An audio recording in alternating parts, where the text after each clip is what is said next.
Vivre, c'est ressentir en bien et en mal. Et c'est aussi peut-être sortir de sa zone de confort. Moi, j'aime l'adrénaline, j'aime le frisson. Il y aura, je pense, des moments où on se dit « oulala, qu'est-ce qu'on fait là ?» C'est sûr. Mais voilà, c'est ça aussi, se sentir vivant. Ouais, bien mon gars, Sors. Ok. Sors. Ouais, je l'ai, descendez-moi. Mais j'espère que ça sera un petit peu plus confortable que la galère romaine. Peut-être pas tout le temps. Non, garde-la complètement de ton côté, on la passe après. T'emmerdes pas. Allez, descends. Hello. On imagine souvent que le cours d'une navigation large se déroule tel celui d'un long fleuve tranquille et qu'il s'agit pour le navire d'avoir été bien préparé, les voiles d'avoir été précautionneusement examinées et à l'équipage de s'être bien aguerri pour que le voyage se déroule sans encombre aucune. Naturellement, il n'en a rien. Nous eûmes beau avoir coché toutes les cases, enfin presque, on a pu dénombrer pas moins de 8 problèmes qui, s'ils n'eussent pas été résolus de suite, auraient pu tourner au drame. Des cases évidentes qui concernaient le gréement, telle la quasi-rupture de la drisse de la voile avant, appelée le génois. Bon, tu m'expliques qu'est-ce que c'est qu'un messager et tout hein. Un messager, c'est une personne chargée d'apporter de bonnes ou de mauvaises nouvelles. Et dans notre cas, en fait, c'est un morceau de bout qui va nous permettre de changer la drisse. C'est le bout qui tient les voiles en tête du mât.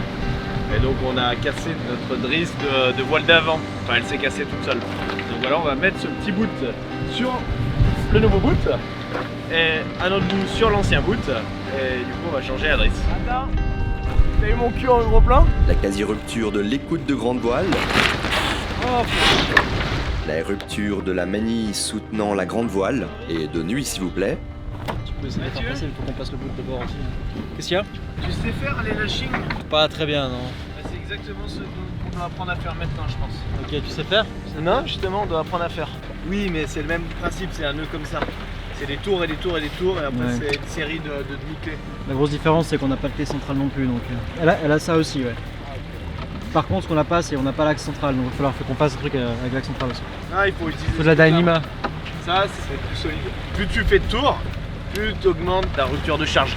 la rupture de la drisse de cette autre voile avant, plus grande, qu'est le Génaker. La troisième qui casse.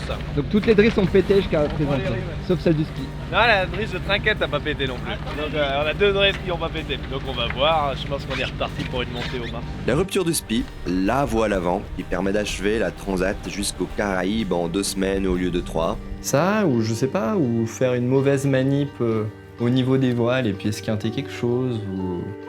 Tu vois, ça ferait chier quoi, de me sentir responsable de ça.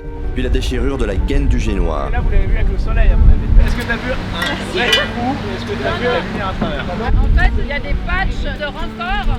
Et en fait, tout le long du patch, toute cette couture-là, tu la vois vraiment en lumière, un peu trop de lumière quand même. Mais aussi des soucis plus invisibles, bien que tout aussi significatifs, pendant la seconde traversée des Canaries aux Caraïbes. Mais ça, ce sera dans un autre bonus. En l'occurrence, ça me manquait un petit peu moins.